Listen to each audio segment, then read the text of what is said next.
আপনারা দেখেছেন গতকালকে গণ অধিকার পরিষদের কার্যালয়ে যে অপ্রীতিকর ঘটনা ঘটেছে, সেই ঘটনার তীব্র নিন্দা ও প্রতিবাদ জানাচ্ছে। এবং আপনারা জানেন গতকালকে যেই সমস্ত প্রার্থীর নাম ঘোষণা করা হয়েছে, সমগ্র অধিকাংশ জেলায় সেই জায়গায় তাদের নেতৃবৃন্দদের পরামর্শ ছাড়া করা হয়েছে। সেই জায়গায় প্রত্যেক জায়গায় বিরুদ্ধে প্রতিবাদ হচ্ছে, প্রতিবাদ গড়ে উঠছে।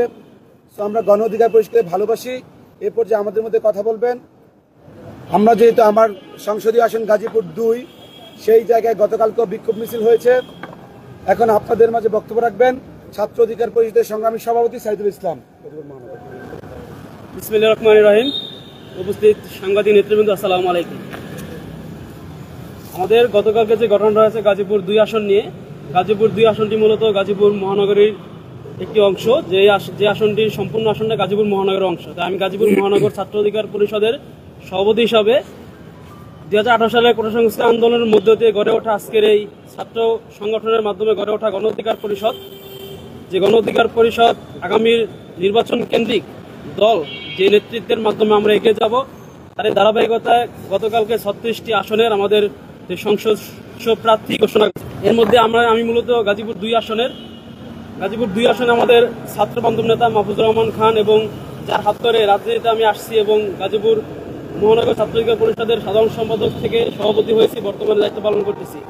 আমরা চাই আমাদের যে গণ অধিকার পরিষদের নেতৃবৃন্দ এই বিষয়টি পুনর্বিবেচনা করবে এবং গাজীপুর যে সংসদীয় আসনের প্রার্থীতা প্রকাশ করছে তার পুনর্বিবেচনার মাধ্যমে মাহফুজুর রহমান খান যোগ্য এবং ছাত্র বান্ধব নেতা, এবং ছাত্র অধিকার পরিষদের সেই দুঃসময় থেকে এখনো পর্যন্ত ছাত্র অধিকার পরিষদের যে খোঁজ খবর নেওয়া এবং আমাদের দুঃসময়ের রাজনৈতিক হামলা মামলা যেমন রয়েছে, আমাদের প্রত্যেকের খোঁজ খবর নিয়েছেন এবং ছাত্র অধিকার পরিষদকে গাজীপুরে উজ্জীবিত করেছে এবং আমাদের নেতৃত্ব জায়গা থেকে সবসময় ধরে রেখেছে। আমরা চাই আমাদের কেন্দ্রীয় নেতৃবৃন্দ গণ অধিকার পরিষদের নেতা নুরুল হক নূর ভাই এই বিষয়টি পুনর্বিবেচনা করবেন এবং গণ অধিকার পরিষদের অঙ্গ সংগঠন হিসাবে ছাত্র অধিকার পরিষদ আমাদের যে দাবিটা পুনর্বিবেচনা করে আমাদেরকে মাহফুজুর রহমান ভাইকে গাজীপুর 2 আসনের প্রার্থীতা ঘোষণা করবেন, এই আশাবাদ আমি ব্যক্ত করছি।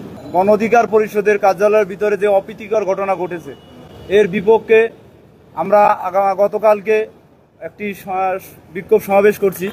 আজকেও আমাদের বিক্ষোভ সমাবেশ থাকবে সেই ধারাবাহিকতায়।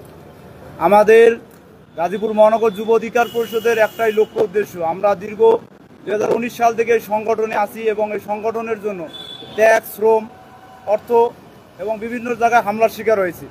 তার এই ধারাবাহিকতায় আমাদের পাশে হাজী মোবারক হোসেন সরকার ভাই এবং মাহফুজুর রহমান খান ভাই আমাদেরকে সর্বদাই সাহায্য সহযোগিতা এবং পরামর্শ দিয়ে আসছে।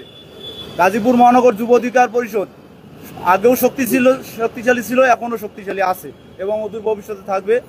আমাদের বিপি নুরুল হক নূর ভাইয়ের প্রতি একটাই আবেদন থাকবে যে ভাই, গাজীপুর মহানগর 2 আসন এমন একজন প্রার্থীকে আপনি যাচাই বাছাই করছেন যার কোনো গ্রহণযোগ্যতা 5%ও নাই। কোনো ছাত্র, যুব এমনকি গণর সঙ্গে উনি কোনো সম্পৃক্তভাবে কোনো রাজনৈতিক সংগ্রামে উনি সম্পৃক্ততা থাকে না। তাই কীভাবে একজন কর্মী বান্ধবহীন একজন লোককে আপনি কিভাবে মনোনয়ন ঘোষণা করেন? তাই আমি বিপি নুরুল হক নূর ভাইয়ের উদ্দেশ্যে একটাই আমি লক্ষ্য রাখবো যে ভাই, আগামীতে আপনি বিষয়টি পূর্ণ বিবেচনা করে দেখবেন এবং গাজীপুর 2 আসনে মাহফুজুর যাতে পুনরায় এই নমিনেশনটা দেওয়া হয় সেদিকে একটু আপনারা সদাই দৃষ্টি রাখবেন। ধন্যবাদ সবাই। আজ অনাকাঙ্ক্ষিত ঘটনার জন্য আমরা এই জায়গাতে একত্রিত হয়েছি। যেহেতু মাহফুজুর রহমান খান ভাইয়ের হাত ধরে রাজনীতিকে এসেছি, আমরা গাজীপুরের 3 জন ছাত্র অধিকার পরিষদের সাইদুর রহমান সভাপতি, সাংগঠনিক সম্পাদক মুসা এবং আমি গণ অধিকার পরিষদের সভাপতি হিসাবে আমরা তার পাশে এসে দাঁড়িয়েছি। দীর্ঘদিন আন্দোলন সংগ্রামে মাহফুজুর রহমান খানের যে অবদান রয়েছে গাজীপুরের গণ অধিকার পরিষদ, ছাত্র অধিকার পরিষদ, শ্রমিক অধিকার পরিষদ সহ যতগুলি সংগঠন আছে তার হাত ধরেই প্রতিষ্ঠিত হয়েছে এবং সংগ্রাম আন্দোলনে সে আমাদের পাশে ছিল। আমরা আশা করব যে গতকালকে যেভাবে আমাদের গণ, ছাত্র, যুব নেতৃবৃন্দদের পাশ কাটিয়ে গাজীপুর 2 আসনের সংসদ সদস্য হিসাবে শ্রমিক নেতা আব্দুর রহমানকে দিয়েছে, আব্দুর রহমানের সাথে গণ অধিকার পরিষদ, যুব অধিকার পরিষদের কোনো নেতৃবৃন্দের কোনো সুসম্পর্ক নাই। যেহেতু আমার বাড়ি টঙ্গী, আমি টঙ্গী পূর্ব এবং পশ্চিম থানার এবং গাছা থানা, গাজীপুর সদর নিয়ে গাজীপুর 2 আসন গাজীপুরের প্রত্যেকটা আনাচে কানাচে আমি ঘুরে বেড়াচ্ছি, আমি দেখেছি যে আমরা ট্রাক মার্কারে জোয়ারিত করেছি। সেই জায়গাতে আমাদেরকে না জানিয়ে, আমাদের সাথে কোনো পরামর্শ না করে, আমাদের কোনো কিছু না বলে তারা কিভাবে হঠকারিত্ব সিদ্ধান্ত নেয়, সেটা আমার বোধগম্য না। আপনাদের মাধ্যমে বিপিনুরুল হক নূর ভাই এবং রাশেদ ভাইয়ের প্রতি আস্থা রেখে আমরা বলতে চাই, আপনারা জিনিসটা পূর্ণ বিবেচনা করুন যে মাহফুজুর রহমান খান আপনাদের বন্ধু মানুষ, দীর্ঘদিন আপনাদের সাথে ছিল সংগ্রাম আন্দোলনে। আপনারা আমার চাইতে ভালো চিনেন মাহফুজুর রহমান খানকে, কারণ মাহফুজুর রহমান খানকে যদি আপনারা গাজীপুর 2 আসন থেকে মনোনয়ন দেন, তাহলে আমরা স্বাচ্ছন্দ্যভাবে কাজ করতে আগ্রহ প্রকাশ করব।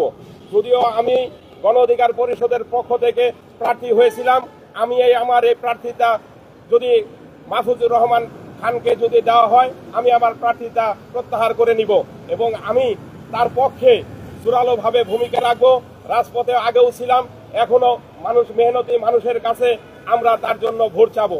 এবং জানেন গাজীপুর একটা শিল্প এলাকার আনাচে কানাচে আমরা ভোট চেয়ে বেড়াচ্ছি।